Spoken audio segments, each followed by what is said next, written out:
Hindi ka pwedeng hanggang dyan lang. Kailangan mas lalo ka pang mas maraming matulungan at matutunan. Dinidevelop mo sila at the same time, dinidevelop mo rin yung sarili mo. Habang ginagawa ko yung mga bagay na yun, kailangan namin magawa to hindi lang para sa amin, kundi para sa mga taong nasa paligid namin.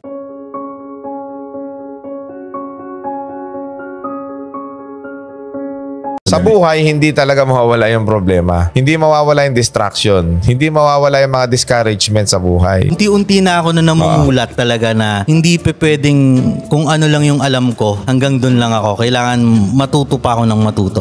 Actually, yung pagpupursige talaga. Masipag ka. May diskarte talaga. Sipag at diskarte. Pag naghalo yan, kahit bumagsak ka pa ulit-ulit, kaya mong itayo ulit ang sarili mo. Basta kailangan nakafocus ka talaga dun sa aim mo. Sobrang layo pala ng diferensya ng ginagawa ko dati. Dati kasi ginagawa ko siya para sa sarili ko lang. Ngayon ginagawa ko siya hindi para sa sarili ko. Sinimulan namin siya na ikalma mo muna yung sarili mo. Kasi kung iisipin mo nang iisipin yung problema, wala kang magagawang solusyon. Ang kailangan mo isipin kung paano yung solusyon. Kahit na maliit na solusyon yan, ang importante, meron kang nagawang solusyon. Nire-ready ka lang eh. Kung mag-i-start ulit ako ng negosyo, kailangan baguhin ko na yung mindset ko. Hindi na to about sa akin. Hindi na to about sa kung paano ako kikita ng malaki. Kailangan magkaroon ako ng purpose. Yun yung dating wala ako boss eh. Sa kahit anong pinasok kong negosyo. Wala kang malalim na dahilan bakit mo ginagawa yung negosyo mo. Wala akong adhikain, wala akong advocacy. Ano yung naging purpose mo? Kailangan kong mas makatulong pa sa mas maraming tao. The more na makakatulong ka kasi sa mas maraming tao, the more na lalapit yung blessing sa'yo. Okay. Dati,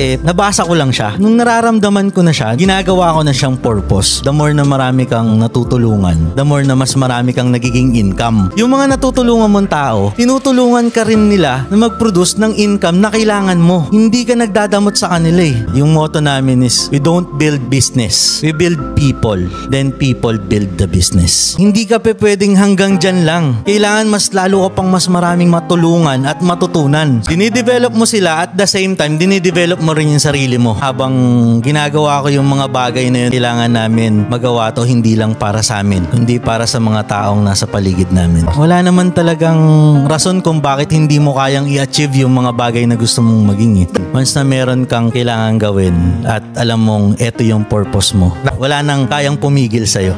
Sa totoo lang, wala naman talagang imposible. Lahat tayo kaya natin gawin yung mga bagay na akala natin hindi natin kaya nung una. Kulang yung kaalaman natin, marami tayong dahilan. Pero kung tutusin, it's a matter of decision lang naman talaga. Pag inisip mo na eto yung gusto mong mangyari sa buhay mo, galaw na agad. Ikaw ang mag-uumpisa niyan sa sarili mo.